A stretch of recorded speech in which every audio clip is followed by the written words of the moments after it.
Category creation in SaaS is completely overrated. There, I said it. And let's just assume for a second that I convince you that it's true, and I will. Now, if you were to start a new SaaS business today, if I were starting a new SaaS business today, in this episode, I'm gonna give you the 4 SaaS categories that are completely ripe for disruption today in 2021. Intro.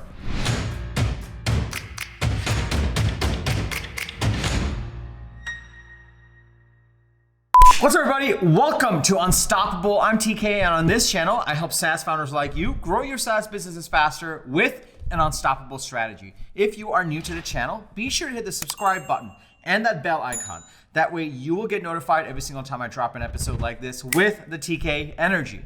Also, if you're part of this community, if you're part of my SaaS go-to-market coaching program, welcome back. Seriously awesome to see you over here. Now, category creation, creating a new category in SaaS is one of these coveted things. It's a mystical thing. Everyone wants to do it. And everyone thinks that investors want to see it as well.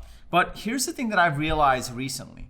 Category creation is a complete slog. And even if you are creating a category and somehow you actually hit the escape velocity, you actually create that category and get the early success, pioneers always have arrows on their back.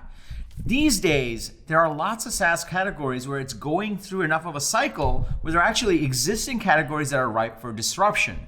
Existing categories that investors even understand. Existing categories that if you choose to go after, you're gonna have a higher likelihood of success because a lot more stuff is figured out and the dollars are there. You just need to do a 10 times better experience, which is now feasible to do. So in this episode, if I were to start a SaaS business today, I'm gonna give you my 4 core SaaS ideas, SaaS categories that you can go after right now and disrupt and win in 2021 and beyond. So if you're excited to dig in, go ahead and smash that like button, and then we're gonna go into category number 1. So category number 1 are CRMs. Let me explain.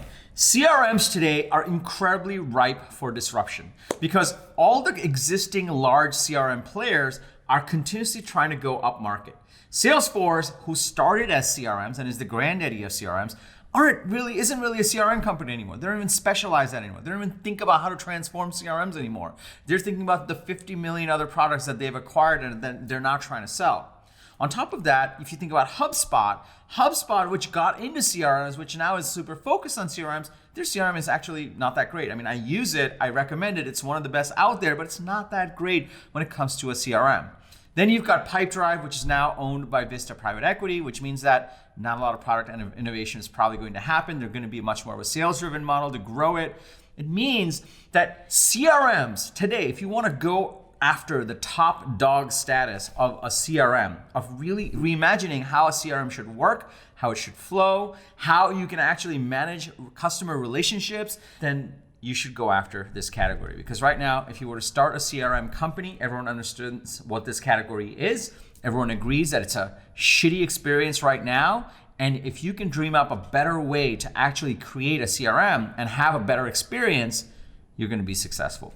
There's already some people that are doing this. One of the new products that I really like in the CRM category are done by my friends over at Scratchpad. Scratchpad sits on top of Salesforce and treats Salesforce as a database and completely reimagines the user interface for a CRM. That's one way you can actually start to disrupt the CRM category and then eventually start to own it. So CRMs, number 1, incredibly ripe for disruption because most of the companies that are top dogs are just kind of not in an R&D mode. They're just really in a point of like, how do we just charge our customers more and sell them more things, which is exactly when they can be disrupted through innovation. The second category that I think is completely ripe for disruption is marketing automation. Now, I worked at Marketo. Marketo bought my company, ToutApp. We did a 2-year transformation. We sold it to Adobe for $4.75 billion. I know marketing automation relatively well. And when it comes to marketing automation, the top dogs were Eloqua, Marketo, and HubSpot. Eloqua got bought by Oracle, and then we never heard from them ever again, which is why Marketo transformation worked really well because Marketo then went into the enterprise and started to do really well. Then, now that Marketo's acquired by Adobe, who knows what they're doing? I honestly don't know. I haven't kept up. And HubSpot recently said, you know what, even though they started with marketing automation, they're not just marketing software anymore. They're now CRM software. They're trying to be more of a CDP, a customer database platform, and they're trying to go up market, which all that means is that marketing automation is ripe for disruption because the biggest players in there are just off kind of at the beach doing their thing. This means that if you were to start a brand new marketing automation company today, you could actually disrupt that market. You could come up with a brand new way of doing marketing automation, reimagining how you capture leads and nurture people, reimagining how B2B marketing should work. Marketing automation is my second most favorite category that you can go disrupt today and probably get away with it, because everyone understands what marketing automation is and no one loves the current platforms that are out there because they haven't innovated. They really have not innovated. Oh, before I go into number 3, let me just pause here for a second.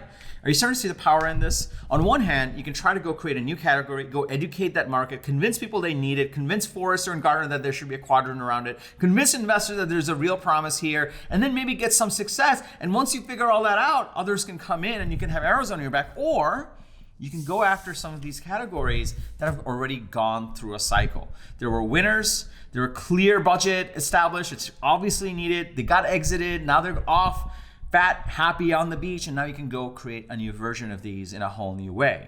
Are you starting to see the differences? If you're starting to see the difference, can I just get a yes in the comments below? Also smash that like button for the YouTube algorithm. Also, if you're in this early stage of building a SaaS business, be sure to check out my 5-point SaaS strategy guide. Inside of that guide, I help you think about the 5 key pillars that make for a successful SaaS business beyond just the idea, and how you can plot those out. I give you links to additional videos around each of those 5 pillars as well. I'll tell you more about it at the end of this video. Let's go to category number 3. The third category, ripe for disruption, seriously ripe for disruption, is support ticketing and help desk systems. So one of the big players in this is Zendesk. Zendesk is public. We used to use Zendesk at ToutApp, amazing platform. There's a long tail of players. In addition to that, Intercom is kind of playing in there. Salesforce used to have a help desk platform. They still do, and it's massive and kind of boring. Here's the thing. No one gets excited about help desk software, but help desk software is super important in order for a business to be successful. Customer experience is more important than ever. There's more channels through which customers want to talk to you than ever before. There's chat, there's Messenger, there's WhatsApp, there's phone, there's so many touch points, there's the website. So reimagining the help desk experience, reimagining how support tickets should work, how email tickets should work, how support teams can better support customers. It's an incredible opportunity. It's a well-defined category. There's no companies innovating anymore in it. It's just kind of status quo for them, fat and happy on the beach, which means that if you come in and you say, we're gonna build a 10 times better help desk experience, you could be massively successful. And there are lots of investors that would wanna go after that piece of the pie. So category number 3, support, ticketing, help desk systems, super awesome. Now, I have a fourth one. Do you guys want to go into the fourth one? Is it okay if I go into the fourth one? I want to make sure I over deliver here. So the fourth one, this is one that I also like, that I think is like a little bit under the radar, but I think it's going to be ripe for disruption very, very soon, both in the enterprise and in the mid-market. It's applicant tracking systems. Now, applicant tracking systems are boring. No one thinks about it, but we're entering this new era of remote work where everyone can work everywhere and talent being unlocked in a way like never before. This means that companies have to rise up to the challenge of sourcing talent wherever they can find it globally. And this means that they're going to need a whole new way of tracking all these applications, all these candidates, marketing to those people, attracting that talent, and actually closing those deals with them and getting them to work for the company.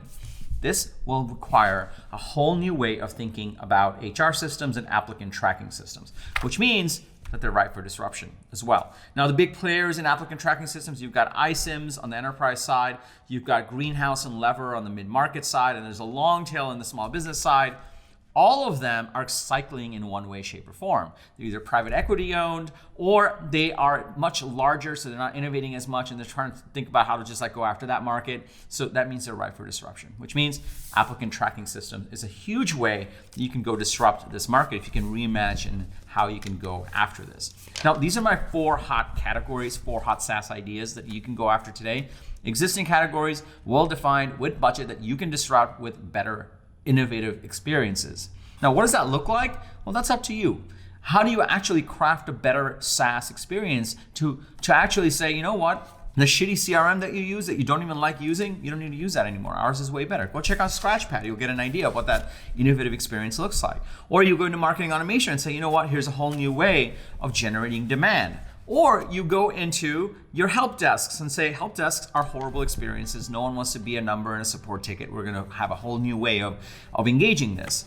or you go into applicant tracking systems. These are my 4 categories, and these are 4 categories that are ripe for disruption if you can get creative and create a much more innovative way of actually solving the problems, getting these companies the results. They will listen to you, because as much as they use these systems and they may be part of multi-year deals, they also kind of aren't happy with them. And if there's a better alternative, they will at least give it a shot. And you could little by little take over the market, which is super powerful and super exciting. Now, if you're trying to develop a SaaS idea, I have 2 other videos that you might want to check out. The first video are the 3 golden SaaS types. There's only 3 types of SaaS businesses that are worth going after. 3 types of SaaS business. I go into that. You can check out this video.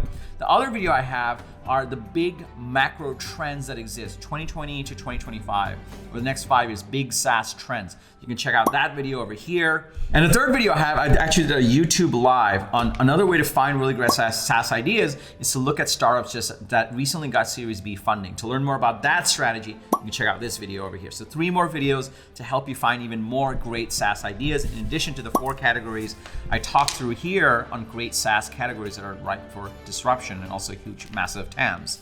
If you got value from this video, be sure to smash that like button. I drop a video like this 3 times a week, bringing you actionable strategies on how to grow your SaaS business. So be sure to hit the subscribe button and that bell icon.